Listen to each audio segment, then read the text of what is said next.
Welcome to February 2024 Phoenix Housing Market Update. I'm Scott Graff with Real Broker. Let's dive in. Chances are you received a postcard that looks like this.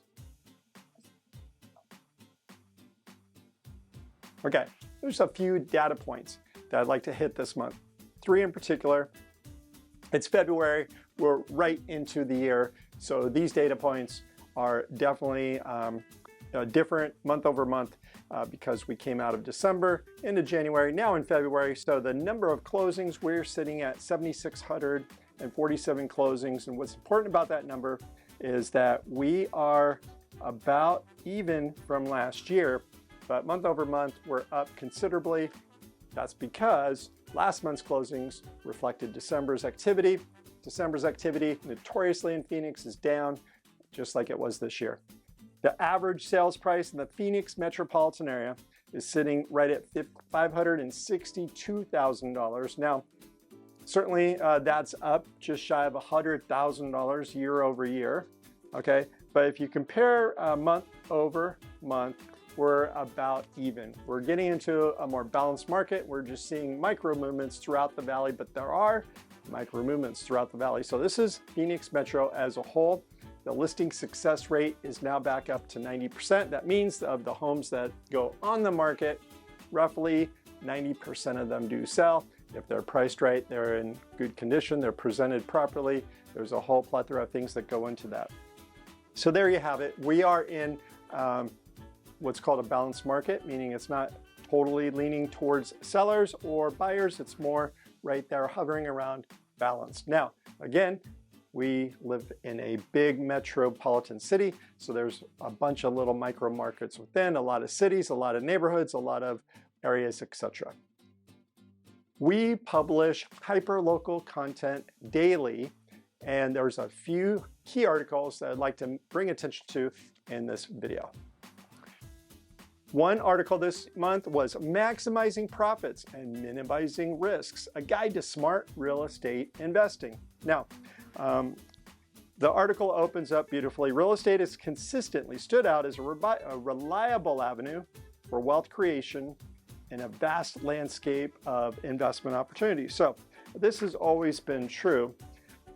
It dives in some of the criteria just to kind of start doing your due diligence and research, whether you're already in the game or you're looking to get into the game. So first and foremost, as with any endeavor, set clear investment goals. Clear investment goals. And basically, there's two schools of thought. Are you looking to achieve long-term wealth? Are you in it for the long game?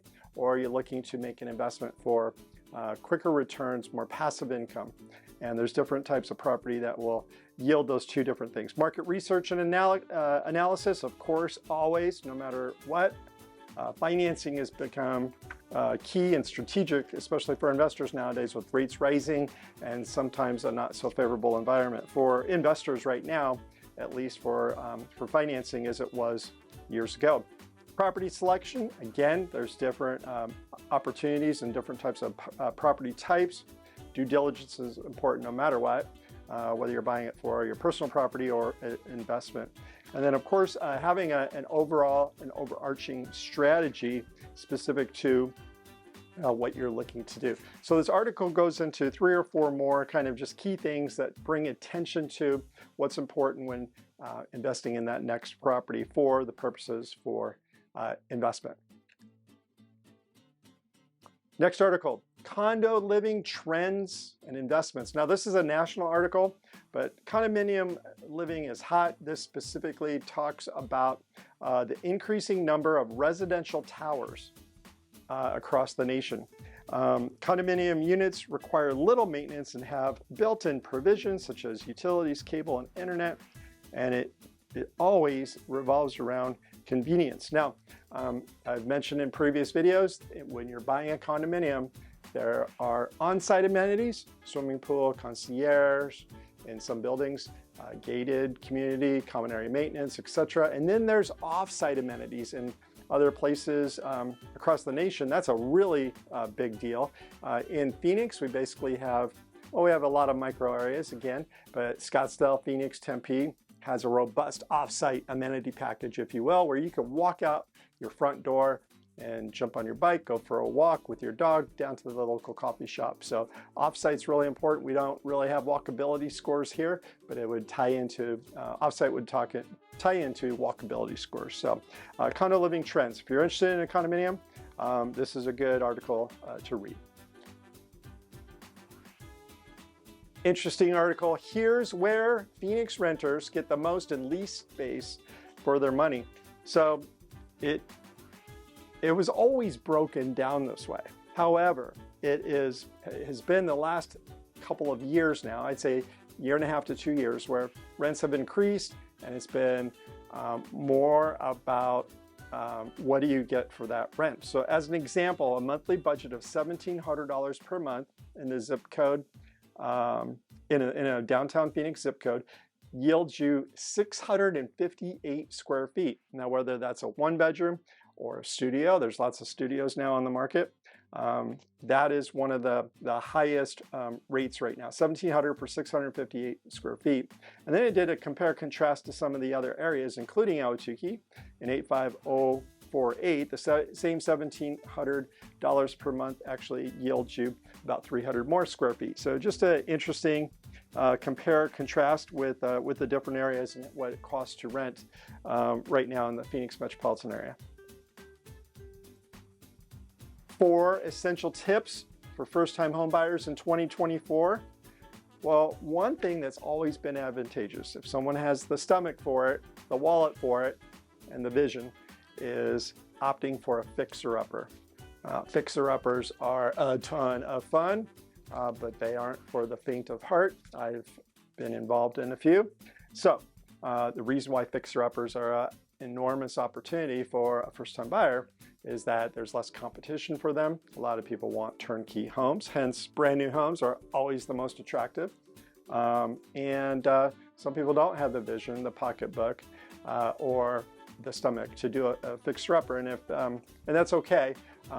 Just showcasing, highlighting, this article is at least that is where there's less competition, potential opportunity.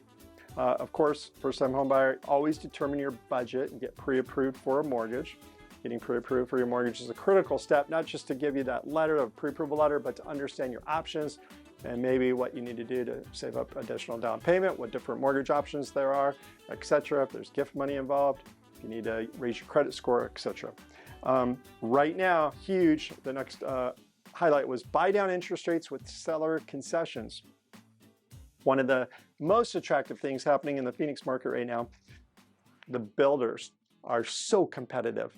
And right now, they're offering owner occupants, a lot of them, I don't want to say most of them, but most of them are offering incentives to those first-time buyers, not first-time buyers, owner occupant buyers to purchase their home. So you buy say a $450,000 brand new home, and some of the builders are offering up to 3% of the purchase price towards your down payment and closing costs. So huge advantage on some of that. So seller concessions, big deal in a high interest rate environment. It's weird to call it a high interest rate environment, but it's higher than it was the past couple of years. Our market statistics are sourced from the Arizona Regional MLS, the Cromford Report, and most of our news sources are from AZ Big Media. As always, you could find us online at teamgraff.com. Give us a follow at Scott Graff. I'm Scott Graff. It's been a pleasure delivering February Phoenix housing market update to you.